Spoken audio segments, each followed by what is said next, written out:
Il est avec nous comme tous les jeudis matins, Jean-François Strouf, notre spécialiste de l'environnement, directeur adjoint à l'Écuge. Bonjour Jean-François. Bonjour Ilana. Et oui, on parle toujours d'environnement à vos côtés puisque c'est un sujet qui vous tient particulièrement à cœur. D'environnement et d'Israël. D'environnement et d'Israël, tout à fait. Et pour ce rendez-vous du jeudi autour d'Israël, eh bien, on va parler de ces alliances qui peuvent concerner des startups et des structures parfois très traditionnelles. Alors c'est marrant, on imagine. Alors je suis comme sur un ring de boxe puisqu'il est question d'un protocole d'accord. À ma gauche, Phoenicia Glassworks, créée en 1934. C'est pas la société la plus jeune de l'État d'Israël. C'est le seul et unique verrier en Israël. C'est le seul qui produit du verre. Il est en situation de total monopole. Il est le seul à prendre, par exemple, les tessons de bouteilles, les morceaux de verre cassés qu'on retrouve normalement dans des bacs spécialisés pour les récupérer et d'en refaire à nouveau du verre consommable. Donc c'est assez extraordinaire. Il est en situation de monopole et il faut savoir que la verrerie traditionnelle, c'est une industrie extrêmement polluante si on y prend garde. Et à ma gauche... alors, il y a 220 travailleurs à Phoenicia Glassworks. Et à ma gauche, Aerovation, société israélienne de technologie climatique située à Ness Siona, qui a commencé à travailler sur la capture, l'utilisation et le stockage du carbone en 2018. C'est ce qu'on appelle une start-up.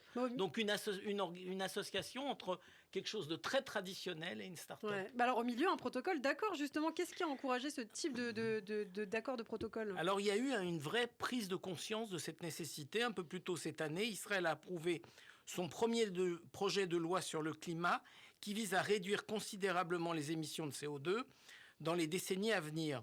Donc on constate une réelle priorité du pays et de son industrie commerciale à adopter des normes mondiales encourageantes en matière de carbone.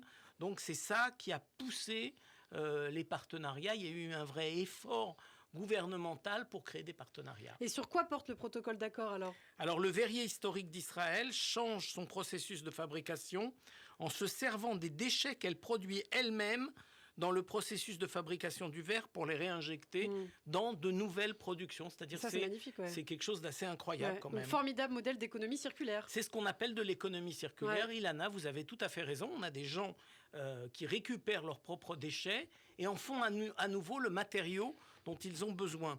Alors Phoenicia va devenir neutre en carbone en mettant en œuvre une nouvelle technologie qui transforme ses propres émissions de dioxyde de carbone. Il capture le dioxyde de carbone en matières premières qui vont servir pour la fabrication du verre grâce à une unité captant le CO2 qui a été conçue donc par Aerovation. Et c'est comme ça qu'on a à la fois pour la production locale et à l'international un verre qui est complètement clean et neutre en carbone. Et que se passe-t-il alors si les quantités de déchets produits sont supérieures aux besoins du verrier, Jean-François ? Même dans un monde idéal, on imagine qu'il puisse y avoir une petite variation, j'imagine, entre les deux dans un sens ou dans l'autre. Ou une grosse variation dans la mesure où rien ne nous dit que le verrier a besoin de tout ce qu'il a produit en déchets pour refaire du verre. On peut être dans les deux situations.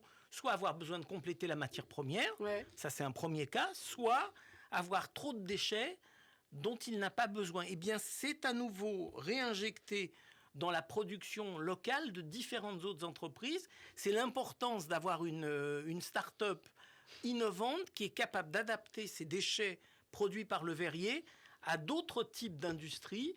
Donc on est dans une sorte d'économie circulaire, mais aussi de monde collaboratif entre un verrier, d'autres industries et la start-up. Eh bien, merci beaucoup Jean-François Strouf. On aime beaucoup quand les gens s'aiment et travaillent ensemble. C'est toujours positif. Merci beaucoup Jean-François. La chronique environnement et Israël, eh bien, c'est tous les jeudis matins, donc je vous dis à la semaine prochaine. À la semaine prochaine, avec plaisir.